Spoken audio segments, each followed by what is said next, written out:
Lord,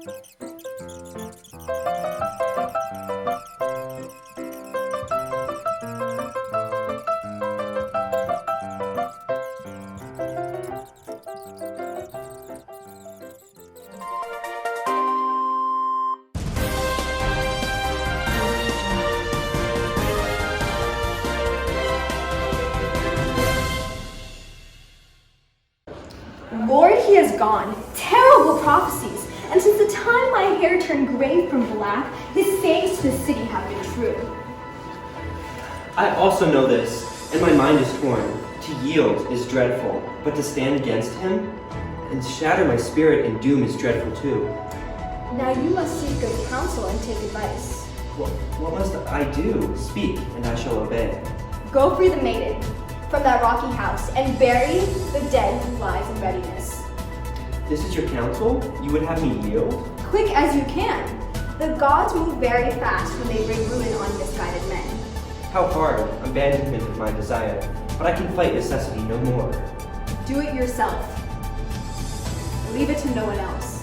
I'll go at once. Come, followers, to your work.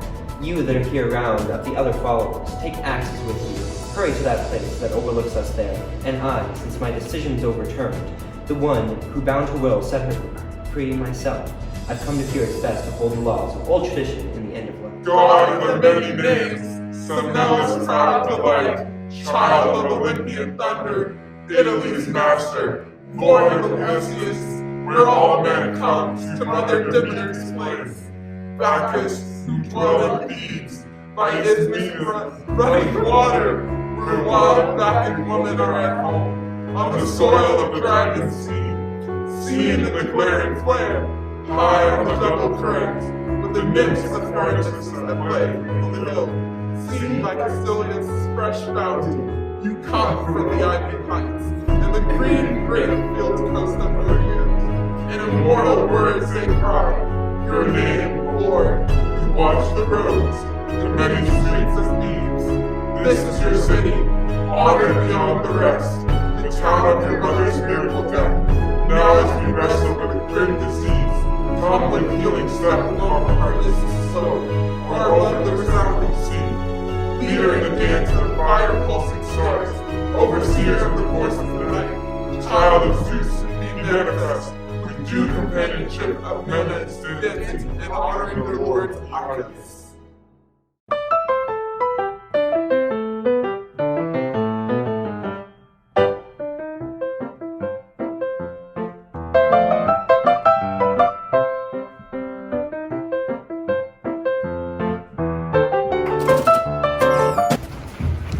Never of Cadmus, an amphibian's house, there is no kind of state in human life which I would now dare interpret or blame. Fortune sets straight and fortune overturns, the happy or unhappy day by day. No prophecy can deal with men's affairs. Creon was envied once, as I believe, for having saved this city from its foes and having got full power in this land. He steered it well, and he had noble sons. Now everything is gone. Yes, when a man has lost all happiness, he is not alive. Call him a breathing corpse. Be very rich at home, live as a king, but once your joy has gone, though these are left, there are small shadow to lost happiness. What is the grief of princes that you bring? They're dead. The living are responsible. Who died? Who did the murder? Tell us now! Hammon is gone. His own flesh and blood did him in. But whose arm struck? His father's or his own? He killed himself, angry at his father's killing. Seer, all true the prophecy you told. This is the state of things. Now make your plans.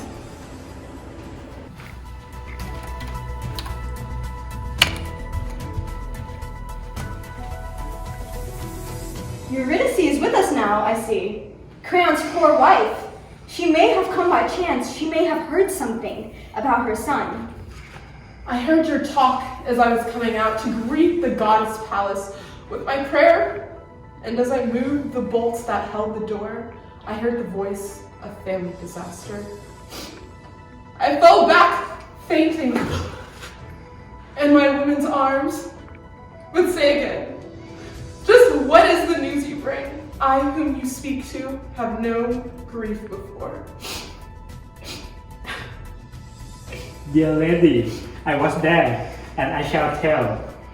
When Creon saw him, he groaned terribly, and went toward him and called him with lament. What have you done? What did you have in mind? What happened so as thus to ruin you? Come out, my child. I do beseech you, come. The boy looked at him with his angry eyes, spat in his face, and spoke no further word. He drew his wand, but as his father ran, he missed his arm, his aim.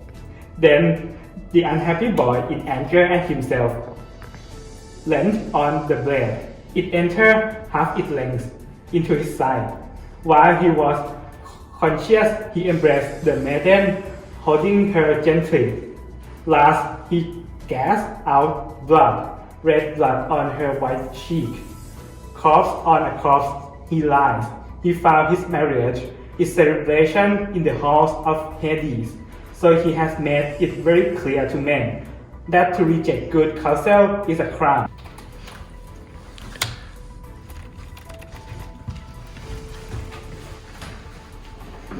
What do you make of this? The queen has gone in silence with no word of evil or of good. I wonder at her too, but we can hope that she has gone to mourn her son with her own woman, not before the time. She knows discretion. She will do no wrong. I'm not sure. This muteness may pretend as great disaster as a loud lament. I will go in and see if some deep plan hides in her heart. Wow, pain. You may be right. There can be heavy danger in mute grief.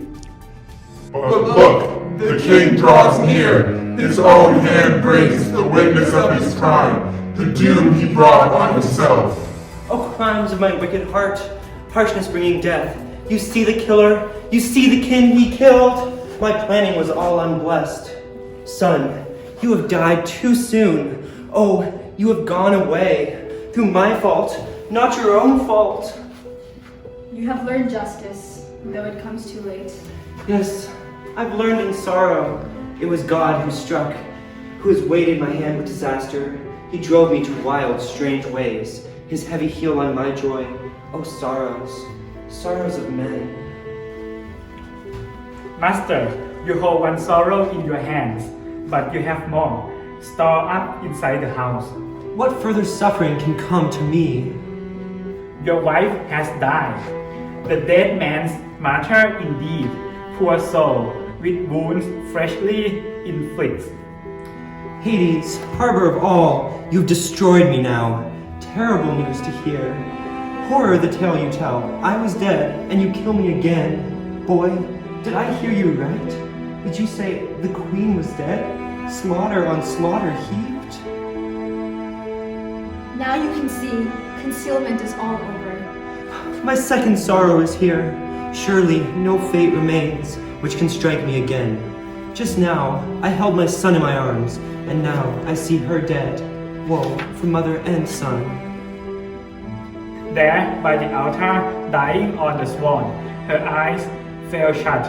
She wept her older son, Macarius, who died before, and this one. Finally, she cursed you as the killer of her children. I am mad with fear. Will no one strike and kill me with cutting sword? Sorrowful, soaked in sorrow to the bone. Yes, for she held you guilty in the death of him before you, and the elder dead. How did she die? Struck home at her own heart when she had heard of Haman's suffering. This is my guilt, all mine. I killed you, I say it clear. Servants, take me away, out of the sight of men. I, who am nothing more than nothing now. Your plan is good, if any good is left. Best to cut short our sorrow.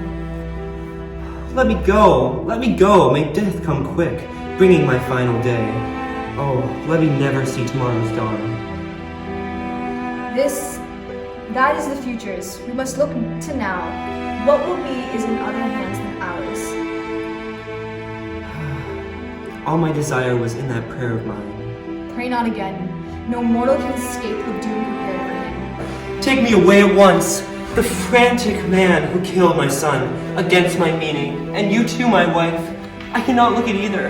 I cannot rest. Oh, my life is wrapped past cure. Fate unbearable has leapt down on my head.